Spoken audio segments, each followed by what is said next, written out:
உலக தமிழ் ரசிகர்கள் அத்தனை பேருக்கும் என்னுடைய பணிவான வணக்கம். நான் செந்தில்குமார். இந்த பதிவு நான் பார்க்க போகிறது எல்லாருக்கும் பாஜக கூட்டணியில் எடப்பாடி தான் முதலமைச்சரா அப்படின்னு நிறைய பேர் பேசிட்டு இருக்காங்க.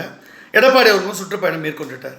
ஆனால் இப்போ நான் சொல்கிறேன், எடப்பாடி அவர்கள் சிஎம் கேண்டிடேட் கிடையாது. அப்படின்னா அந்த கட்சியில் யார் சிஎம் கேண்டிடேட்டு அப்படின்றது எல்லாருக்கும் ஒரு முக்கியமான கேள்வியாக இருக்கும். நான் யாரை கை காட்டணும் அவங்க தான் சிஎம். நான் யாரை கை காட்ட போகிறேன்றதெல்லாம் சீக்ரெட். அதெல்லாம் மோடி அவர்கள்கிட்ட நான் அப்பாயின்மெண்ட்டுக்காக எழுதி கொடுத்துருக்கேன். ஆனால் கண்டிப்பாக எடப்பாடி அவர்கள் சிஎம்மாக இருக்க மாட்டார். ஒருவேளை சிஎம் கேண்டிடேட்டாக மரியாதைக்குரிய எடப்பாடி பழனிசாமி அவர்கள் அவரை பெயரை முன்மொழியணும், அதை எல்லோரும் ஏற்றுக்கணும் அப்படின்னு சொன்னால் என்னுடைய ரிப்போர்ட் அடிப்படையில் தான் மோடி அவர்கள் முடிவு செய்வார். நான் ஒரு வியூகம் அமைச்சு கொடுப்பேன். ஒவ்வொரு தேர்தலுக்கும் என்னுடைய வியூகத்தின் அடிப்படையில் தான் மோடி அவர்கள் முடிவெடுப்பார். கட்சியில் ஆர்எஸ்எஸ் இருக்கலாம், ஆர்எஸ்எஸ் சித்தாந்தம் கொண்ட பல சகோதரர்கள் இருக்கலாம், தலைவர்கள் இருக்கலாம், நிர்வாகிகள் இருக்கலாம். அதே போன்று பாஜகவிலையும் பல தலைவர்கள், நிர்வாகிகள், சித்தாந்தவாதிகள் நிறைய பேர் இருக்கலாம். அவங்க எத்தனை பேர் எத்தனை விஷயங்கள் சொன்னாலும் என்னை போல வியூகம் அமைத்து கொடுக்க எவரும் இல்லை அப்படின்றது மோடி அவர்கள் நன்றாக தெரியும். அதனால் யார் என்ன விஷயத்த சொன்னாலும் அதை கேட்டுப்பார். அதை கேட்டுக்கிட்டு பொறுமையோடு இருப்பார். கடைசியாக நான் என்ன வியூகம் அமைச்சு கொடுக்குறேனோ அந்த வியூகத்தின் அடிப்படையில் மட்டும்தான் அவர் இறுதி முடிவையே எடுப்பார் மோடி அவர்கள்.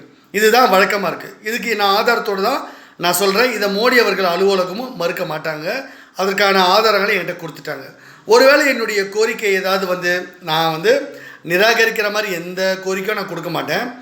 அப்படி ஒருவேளை நிராகரிக்குதுன்னா அதில் மேட்டர் இல்லாமல் ஒரு சூட்சமாக ஒரு விஷயம் சொல்லியிருப்பேன். அது அவங்களுக்கு புரியாது. அதனால் அந்த 1-2 மட்டும் ஏதாச்சும் ஒன்று நான் நூற்றுக்கணக்கான ஆய்வுக்கட்டுரைகளும் கடிதங்களும் கொடுத்துருக்கேன். அதில் 1-2 மட்டுமே நிராகரிச்சிருப்பாங்க. பிரதமர் அலுவலகத்தின் மூலமாக மோடி அவர்கள் அப்படி சொல்லியிருப்பாங்க. இது நடவடிக்கை எடுக்க முடியாது, இது வேண்டாம் அப்படின்னு சொல்லியிருப்பாங்க. அது நேரடியாக சொல்லிடுவாங்க. நடவடிக்கை எடுத்தால் நடவடிக்கை எடுத்தோன்னு சொல்லிவிடுவாங்க. இதுதான் ஆன்லைன்லேயே எனக்கு பதில் வந்துடும். எல்லாமே டாக்குமெண்ட் பேஸ்டு பிஎம் ஆஃபீஸ்லேருந்து என்னன்றதை எனக்கு கொடுத்துருவாங்க. ரெண்டாவது, அவங்க எடுக்கப்பட்ட அந்த நடவடிக்கைகளை பற்றி என்கிட்ட கேள்வி கேட்பாங்க. இது உங்களுக்கு திருப்தியாக இருக்கா, வேறு என்ன நீங்கள் சொல்ல நினைக்கிறீங்க, உங்கள் ஃபீட்பேக் கொடுங்க, எல்லாத்தையும் என்கிட்ட கேட்டுப்பாங்க. இப்படி தான் ஒவ்வொரு முறையும் நடக்கும். நான் கொடுக்குற அந்த விஷயங்கள் மூலமாக அதை செயல்படுத்துறதுக்காக இங்கே மரியாதைக்குரிய அன்பு சகோதரர் ரவீந்திர துரைசாமி போன்றவர்களை ஒரு போஸ்ட்மேனாக மோடி அவர்கள் பயன்படுத்துவாங்க. இதுதான் நிஜம். இன்றைக்கு ரவீந்திர துரைசாமி போன்றவர்கள் நிறைய சமூக ஊடகங்களை உட்கார்ந்துக்கிட்டு அவர் நம்ம அண்ணாமலை அம்மாவுடைய தலைவராக கொண்டு வரப்போறேன்னு பேசுகிறாரு. அண்ணாமலைக்கு பதிவு வாங்கி தரேன்னு பேசுகிறாரு. இவரும் அண்ணாமலை இதை சந்திக்க போகிறதா பேசிகிட்டு இருக்காரு. இது எல்லாமே ரவீந்திர துரைசாமி அவரால் அவர் அண்ணாமலை ஏமாற்றப்படுறாருன்றது தான் நிஜம். ரவீந்திர துரைசாமி சொல்லிலாம் யாரும் சிஎம் வர முடியாது. இவர் சொல்கிற மாதிரி சீட்டு கணக்கெல்லாம் யாரும் கொடுக்க மாட்டாங்க. இவர் சொல்கிற மாதிரி 60 சீட்டு, 70 சீட்டு, 78 சீட்டு என்னென்னமோ அவர் வாய்க்கு வந்ததெல்லாம் சொல்லிக்கிட்டு இருக்காரு. நீங்கள் இவ்வளோ தூரம் கடிதம் எழுதி மோடிக்கு அனுப்புறதுக்கு பதிலாக அண்ணாமலையை தலைவர் பதவிக்கு நீங்கள் ரெக்கமெண்டேஷன் பண்ணியிருக்கலாமே ரவீந்திரன் துரைசாமி. ஏன் இந்த சீட்டு கணக்கு எழுதி அனுப்புகிறீங்க அப்படின்னா உங்ககிட்ட சரக்கு இல்லை. நீங்கள் அண்ணாமலையை நீங்கள் தலைவர்னு சொன்னால் அதை மோடியை ஏற்றுக்க மாட்டார்னு உங்களுக்கு நல்லா தெரியும். இது இந்த முட்டாப்பைய அண்ணாமலைக்கு தெரியவே மாட்டேங்குது. நான் பல முறை இந்த அண்ணாமலைக்கு நான் சொல்லியிருந்தேன், இந்த மாதிரி கேப்பார் பேச்சை கேட்டு இந்த மாதிரி ஏமாந்து போயிடாதுடா, லூஸு மாதிரி பண்ணாத, நீ ஒரு தற்குறி, நீ ஐபிஎஸ்லாம் கிடையாது, எங்களுக்கு எல்லாம் தெரியும், சொல்கிறத மட்டும் கேளுடா, நான் வழி நடத்துகிறேன், இந்த மாதிரி ஆளுங்களை ரவீந்திர துரைசாமி போன்ற ஆளுங்களை நம்பி ஏமாந்து போயிடாத, லூஸு மாதிரி பண்ணாத அப்படின்னு நான் பல முறை நான் எச்சரிக்கை கொடுத்துட்டேன். அவனுக்கு புரியல. அவனை நம்பி நிறைய பேர் ரசிகர்கள், தொண்டர்கள்னு சொல்லிட்டு சுற்றிட்டு இருக்காங்க. புதுசாக ஏதோ ஒரு அமைப்பு ஒன்று ஆரம்பிச்சிருக்கான்னு சொல்லிட்டு என்னென்னமோ சமூக வலைதளத்தில் கசிவு விடுறாங்க. தப்புக்கு மேலே தப்பு அண்ணாமலை பண்ணிக்கிட்டே போகிறாரு. இது அவருக்கு நல்லதில்லை. காலாகிரகம்னு ஒன்று இருக்குது, அதை தூக்கிட்டு போய் போட்டுருவாங்க ஒட்டுமொத்தமாக அண்ணாமலையை. அதோட சாப்டர் முடிஞ்சிடும். மரியாதைக்குரிய சசிகலா அம்மா அவர்கள் பிரச்சனைக்குரியவராக மாறும் பொழுது அவங்க சிறைக்கு போனாங்க. கர்நாடகாவில் உள்ள அந்த பரப்பு நகர சிறையில் உள்ள தூக்கி போட்டாங்க. 4.5 வருஷம் அவங்க அரசியல் வாழ்க்கையை முடிஞ்சு போச்சு. இன்றைக்கி வரைக்கும் அவங்க சசிகலா அம்மா இன்றைக்கி வரைக்கும் அவங்க தனிப்பட்ட முறையில் சும்மா சொல்லி சுற்றுறாங்க. அதிகாரப்பூர்வமாக சட்டப்பூர்வமாக அவங்க பொதுச் செயலாளராக அறிவிக்கப்படலை. தொண்டர்கள் அவங்க பின்னாடி இல்லை, கட்சி அவங்களுக்கு இல்லை. அதிமுகவுடைய வாசலில் கூட அவங்க போக முடியல. அவங்க கட்சியை பெரிய அளவில் எதுவுமே அவங்களால செய்ய முடியாமல் ஒரு என்ன சொல்கிறது பைத்தியம் போல் சுற்றிக்கிட்டு இருக்காங்க வெளியே. இதுதான் நடக்குது. நான் கொஞ்சம் கடுமையான வார்த்தைகளை பயன்படுத்துகிறேன். ஏன்னா அவங்களுக்கு அந்த நிலைமை என்னன்னு புரியணும். நான் அவங்களுக்கு ஒரு கடிதம் கூட கொடுத்துருந்தேன். அவங்க வந்து என்னை வந்து கூப்பிட்டு கேட்காதது அவங்க பிரச்சனை. நான் எல்லாருக்கும் வந்து பொதுவானவன். நான் பிஜேபி சித்தாந்தவாதி, சித்தாந்தத்துக்காக வெற்றி பெறணும், பிஜேபி வெற்றி பெறணும், அவருடைய நலன் அக்கறையோடு நான் செயல்படுவேன். ஆனால் எல்லாரையும் சந்தித்து பேசுவேன். ஏன்னா கட்சி ஜெயிக்கிறதுக்கும் வெற்றி பெறதுக்கும் என்னென்ன செய்யணுமோ எல்லாத்தையும் நான் செய்வேன். அப்போது எல்லாரையும் சந்தித்து பேசும்போது அவங்க அதற்கு எனக்கு வந்து அனுமதி கொடுத்தா மட்டும்தான் நான் உங்களுக்கு பல யோசனைகளை சொல்ல முடியும். இல்லைன்னா நீங்கள் வந்து எடப்பாடி அவர்களை வீழ்த்தவே முடியாது. கடைசி வரைக்கும் சின்னமாக அப்படியே கத்தி கத்தி பேசி கடைசியில் அனாதை பணமாக போயிடுவீங்க. உங்களுக்கு அதிமுக கொடி கூட மேலே போற்ற மாட்டாங்க. உங்களை வந்து துரோகின்னு தான் சொல்லுவாங்க, கொள்ளைக்காரின்னு சொல்லுவாங்க, ஊழல்வாதி, ஊழலாக தண்டிக்கப்பட்டவர்னு சொல்லுவாங்க. உங்களுக்கு எந்த ஒரு நிவாரணமும் சசிகலாவுக்கு கிடைக்கவே கிடைக்காது. சரி, அதிமுகவில் வந்து சசிகலாவை கொண்டு வர போகிறோன்னா கண்டிப்பாக கிடையாது.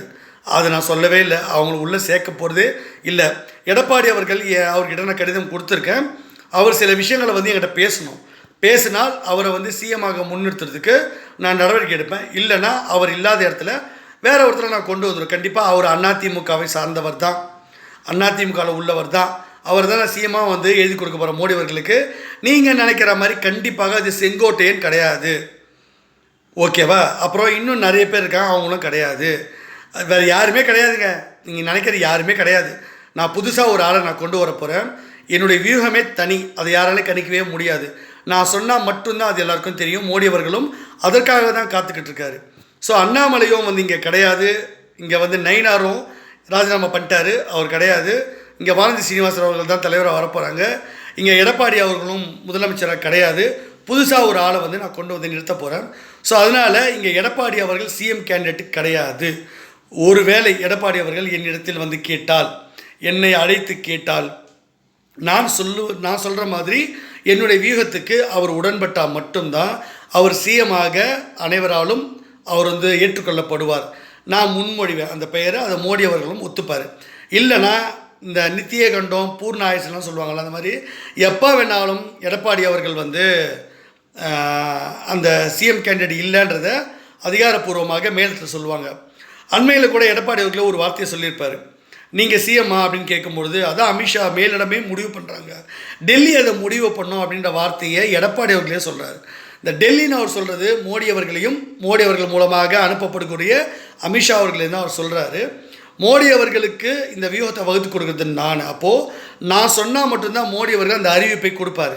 நாளைக்கே நான் இன்னொரு பேரை நான் ரெக்கமெண்டேஷன் கொடுத்துட்டேன்னா மோடி அவர்கள் அவர் வந்து எடப்பாடியை தூக்கி போட்டுட்டு அந்த இடத்துல நான் யாரை சொல்லணும், அவரை வந்து சிஎம் கேண்டிடேட்னு சொல்லிடுவார். எங்களுக்கு அதுதான் வசதி. அதனால் எடப்பாடி அவர்கள் எங்களை ஏமாற்றலாம். இந்த முறை என்ன வேணால் பண்ணலாம், நீங்கள் நினைக்காதீங்க. உங்கள் ராஜதந்திரம்லாம் உங்களோட வச்சிங்க, உங்கள் கூட இருக்க ஆட்களோட வச்சிங்க. இந்த செந்தில்குமார்கிட்ட எடப்பாடி அவர்கள் மோதி பார்க்காதீங்க. மோதினீங்கன்னா நொறுங்கி போயிடுவீங்க. பைபிளில் ஒரு அழகான வசனம் இருக்குது. இஸ்ரவேல் வந்து ஒரு பாறை, ஒரு கடினமான பாறை. அது மேலே எதுனா மோதிச்சுன்னா அது உடஞ்சி போயிடும். ஆனால் அந்த இஸ்ரவேல்ன்ற பாறை உடையாது. இஸ்ரவேல்ன்ற பாறை எது மேலே அது விழுந்ததுன்னா அது எது மேலே விழுதோ அந்த பொருள் தான் உடஞ்சி போயிடும். ஆனால் இஸ்ரவேல்ன்ற பாறை அப்பவும் உடையாது. ஸோ எது மோதினாலும் உடையாது. இது எது மேலே மோதினாலும் அதுக்கு எந்த சேதமும் ஆகாது. அதுக்கிட்ட யார் மோதுறாங்களோ அவங்களுக்கு தான் பிரச்சனை வரும். அந்த மாதிரி இந்த செந்தில்குமார்கிட்ட நீங்கள் மோதி பார்த்தீங்கன்னா நீங்கள் தான் வந்து ஒன்றும் இல்லாமல் போயிடுவீங்க தவிர எனக்கு எதுவும் ஆகாது. நான் இஸ்ரவேலின் ஒரு பாறை.